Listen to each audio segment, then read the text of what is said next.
Welcome back to another video. Today, we're taking this STI to the detail shop.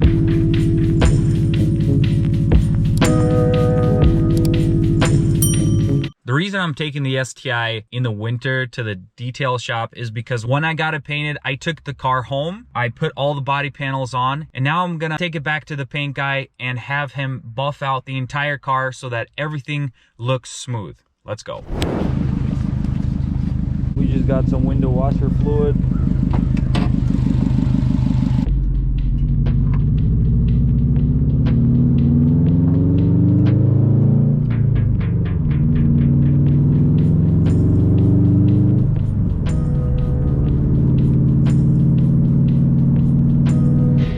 Seating position compared to a truck is so low. It definitely feels like a go-kart.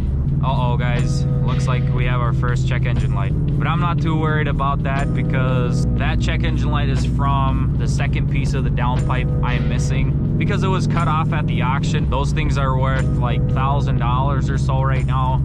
It's a pretty crazy market. I don't know if you guys been hearing in the news that there's tons of thieves for these catalytic converters, and that's because they have rare earth metals in them, and I guess they process them and then sell them. So right now, if I take my other piece that's connected to my turbo or other piece of the downpipe, if I take that off, I can sell that for about $800 to $1,000, which is pretty crazy. I have a brother-in-law in California.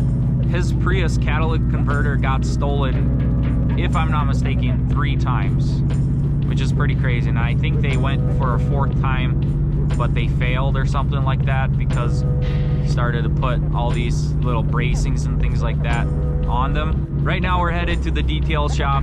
He's gonna go ahead and detail the whole entire car because it just makes more sense once you have all the body panels on. That way you have a full uniform look. This car idles so smooth, doesn't give me any issue.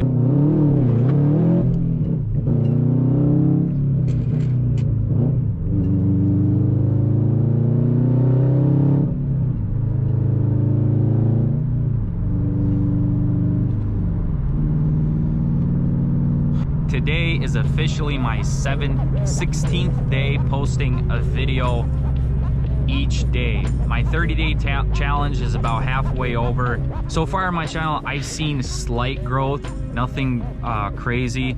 It's definitely not encouraging to keep on making the videos, but the only thing that is making me do these videos is just because I love to do them, and it's definitely a little hobby of mine. YouTube is kind of crazy because you spend all this time making the video and then you'll get like 30 or 40 views, and then you post a YouTube short, which is the new thing that's up right now, which I'm trying to catch up on, and that gets like 800 views in 2 days, you know. So with my type of channel size, it's definitely hard to get kind of going and get the snowball effect, as they say, going. Keep liking my videos, guys. Thanks so much for your support.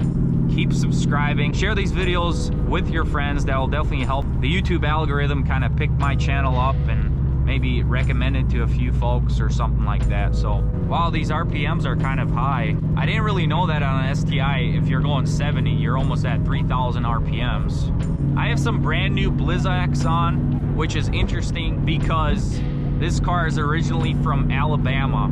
As far as I know, they don't have any snow there, so I'm not sure why this guy put on nice winter tires. Some quick little tips for driving in wintry conditions, whether it's snow, ice, sleet. Number 1, keep your distance. Right now it's not that slippery, it's pretty dry out, but you want to be 5 to 10 cars away from the other car.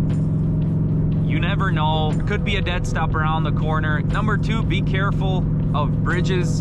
They tend to get a lot icier way quicker than the road because it's an open slab of cement or whatnot, and it's just hanging in the air like that. So the cold weather goes under and over really quickly and it freezes everything. The best tip for going on bridges is to just let off the gas and just coast. Very dangerous to hit the brakes because you will spin out almost instantly. Third tip is don't drive the speed limit. You gotta be mindful of the weather. If it says 70 and it's icy, snowy, blizzard outside, please don't go 70. No matter if you're late to wherever, it's not worth it causing a huge accident, risking your life just to be on time. Or the other option is you can be 5 minutes late, you'll be safe. I'm sure the place where you're going, those people will understand. The next tip is when you're driving on snow or ice, especially when it's on the road, if you need to brake quickly, pulse your brakes.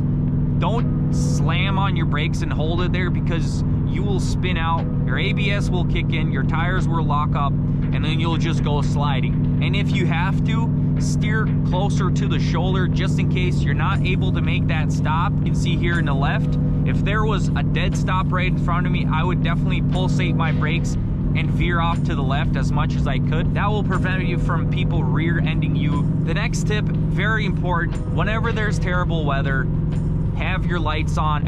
It's kind of harder to see them because they blend in, but see those trucks right there? See how their lights are on? You can clearly see them, and it makes it a safer environment to drive on the highway. The next tip is to be prepared. Know the weather. There's no way snow or ice should be surprising to you. Earlier on in the video, I did pour in some washer fluid that's rated for freezing temperatures. Make sure your tires are good. Make sure they're not bald. Not only do good winter tires help with having traction, but they also help to slow you down because the tires have more traction in the snow to help you grip the snow easily. The final tip is if there's some sort of emergency on the road where you see cars stopping, or there's all of a sudden you yourself notice black ice or something like that, turn your flashers on. That's one of the best ways for the drivers behind you to be alerted of what's going to be ahead of them. So these are all the tips that you need to keep in mind when you're driving in the winter.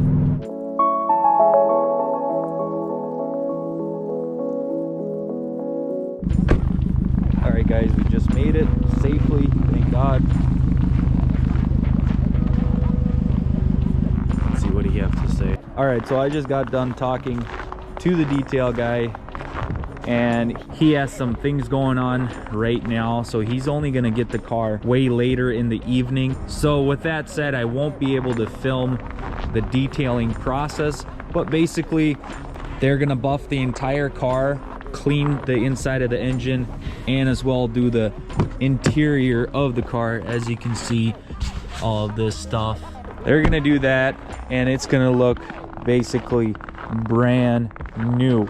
That's gonna be it for today. Thanks so much for watching. We'll see you guys in the next one.